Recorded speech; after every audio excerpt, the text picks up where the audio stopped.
आज आपण बनवणार आहोत बिर्याणी राईस, मुलीची फरमाईश। त्यासाठी लागणार आहेत तांदूळ भिजवत घालायचे आहेत। त्यासाठी लागणार आहेत सर्व भाज्या, खडे मसाले, आले लसूण पेस्ट, भाज्या चिरून घ्यायचे आहेत।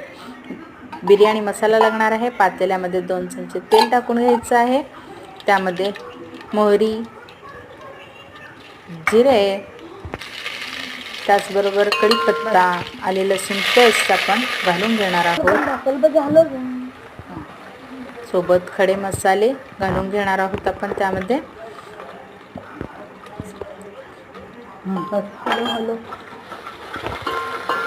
थोडंसं परतल्यानंतर आपण जे चिरून घेतलेल्या भाज्या आहेत, ज्या तुमच्या घरी अवेलेबल असतील त्या तुम्ही भाज्या घालू शकता। यामध्ये पण आता घेतलेला आहे कांदा, बटाटे, वांगी, टोमॅटो, जे घरी अवेलेबल आहे त्या आपण सर्व भाज्या यामध्ये घालू शकतो।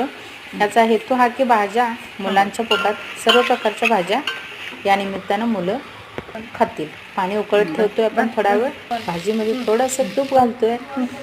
आता भाजी थोडंसं परतल्यानंतर बिर्याणी मसाला आणि गरम मसाला घालतोय।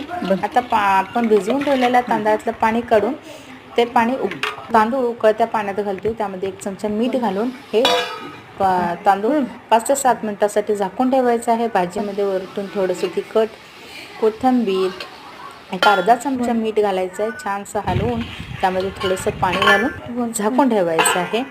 हे भाजी आपण 5 ते 7 मिनिटं वाफवल्यानंतर यामध्ये जे उकळत ठेवलेला आपण तांदूळ आहे ते पाणी काढून त्यामधून हे तांदूळ आपण भात जो अर्धा कच्चा तयार झालेला आहे तो भाज्यांच्यावर पसरून घ्यायचा आहे। 10 मिनिटं बारीक गॅस करून आपण ते शिजवणार आहे। 10 मिनिटानंतर अशा प्रकारे आपला भात तयार होतोय।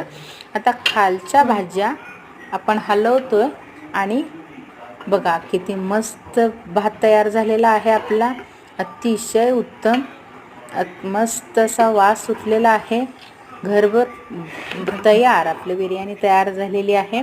आणि बघा हे कसे खात आहेत।